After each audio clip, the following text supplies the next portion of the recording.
Hello! In this video I will show you how to install Firefox browser on Honor 300 Pro.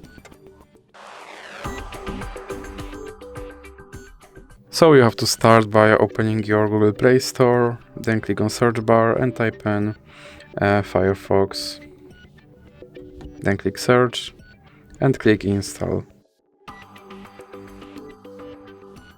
Now you can click open. And here you can set your default browser, or you can click cancel, and now you can add Firefox widget, or you can click not now, and here you can sign in into your Firefox account, or you can click not now, and you can turn notifications from this browser, or you can click not now. And as you can see, my Firefox browser is now installed and is ready to use, so that's it for this video. If you liked it, please remember to leave like and subscribe.